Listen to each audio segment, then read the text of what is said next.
Assalamualaikum warahmatullahi wabarakatuh. Selamat pagi kepada yang terhormat Ibu DRA Kurniana Bektinisi MPD sebagai dosen mata kuliah Pendidikan Anak Berkebutuhan Khusus dan juga teman-teman Rombel A.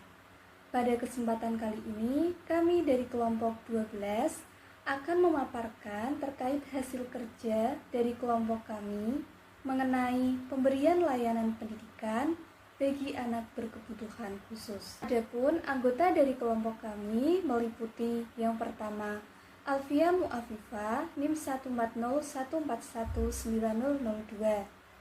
Selanjutnya ada Asmaniarsi NIM 140141913 dan saya Chandra Anggita Pramesti NIM 140141916. Teman-teman, perlu kita pahami bahwa seorang anak berkebutuhan khusus memerlukan sebuah layanan agar mereka dapat menjalani kehidupan secara wajar. Maka dari itu, kelompok kami akan membahas tuntas terkait pemberian layanan pendidikan bagi anak berkebutuhan khusus, meliputi hakikat layanan pendidikan bagi ABK, kedua, pengembangan program ABK, yang ketiga, cara mengidentifikasi kebutuhan ABK, yang keempat, pelaksanaan pemberian layanan bagi anak berkebutuhan khusus, yang kelima, pelaksanaan pemberian layanan pendidikan bagi ABK, yang keenam, jenis pemberian layanan bagi anak berkebutuhan khusus di sekolah dasar, dan yang terakhir yaitu contoh kasus pemberian layanan bagi anak berkebutuhan khusus di sekolah dasar. Layanan bagi ABK. Layanan pada hakikatnya merupakan bentuk jasa yang diberikan oleh seseorang, institusi, atau perusahaan kepada orang lain untuk memenuhi kebutuhan yang diperlukan. Anak berkebutuhan khusus merupakan anak-anak yang mengalami hambatan atau keterbatasan baik dalam segi fisik, sosial, emosional maupun mental intelektual. Kondisi ini secara langsung maupun tidak langsung berdampak pada berbagai aspek kehidupannya. Maka dari itu, anak berkebutuhan khusus membutuhkan sebuah layanan agar mereka dapat menjalani kehidupannya secara wajar. Pemaparan materi selanjutnya akan disampaikan oleh Saudari Alfia Mu'afifah. Materi yang selanjutnya yaitu identifikasi kebutuhan pendidikan. Langkah awal dalam pemberian layanan pendidikan anak berkebutuhan khusus di sekolah dasar adalah melakukan identifikasi dan asesmen terhadap kebutuhan pendidikan dari siswa yang bersangkutan. Teknik yang digunakan dalam identifikasi kebutuhan pendidikan yang pertama yaitu observasi, dan yang kedua yaitu tes informasi. Materi yang selanjutnya yaitu pengembangan program. Pengembangan program dapat mempertimbangkan ketentuan sebagai berikut. Yang pertama, tingkat kemampuan akademik siswa. Yang kedua, tujuan.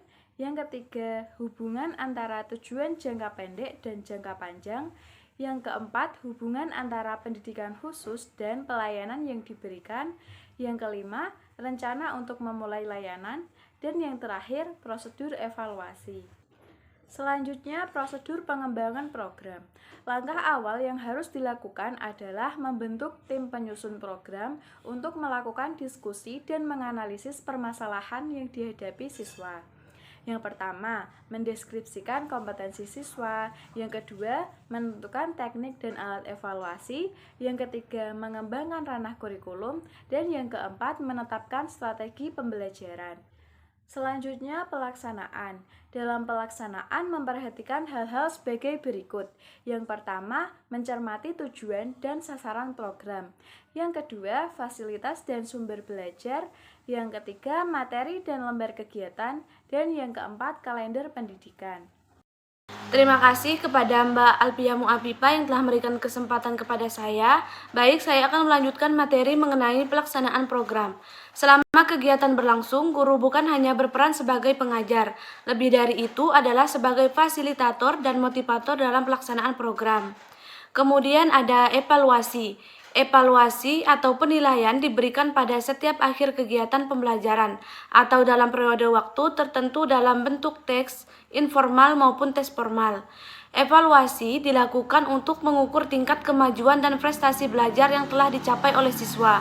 Penilaian harus didasarkan pada hasil observasi atau catatan setiap latihan dan hasil tes yang telah dilaksanakan.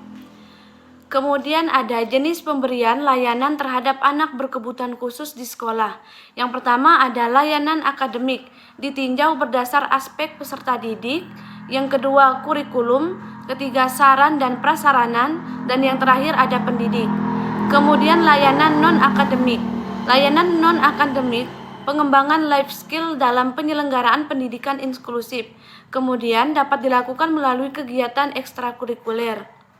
Untuk materi selanjutnya, ada contoh kasus pemberian layanan ABK di SD. Pelaksanaan identifikasi anak berkebutuhan khusus diawali dengan menghimpun data anak. Pada kegiatan ini, GPK menghimpun data kondisi anak tunarungu berdasarkan gejala nampak pada siswa dengan menggunakan alat identifikasi anak berkebutuhan khusus. Gejalanya yakni terdiri dari segi bahasa anak tunarungu, tampak muka, bahasa tulis anak tunarungu. Kemudian ada pelaksanaan ABK di SD. Menurut permasalahannya, yang pertama ada perilaku, kedua pemahaman, ketiga komunikasi, dan terakhir interaksi. Sekian presentasi dari saya. Apabila ada kekurangan mohon dimaafkan. Wassalamualaikum warahmatullahi wabarakatuh. Saya kembalikan ke moderator. Terima kasih.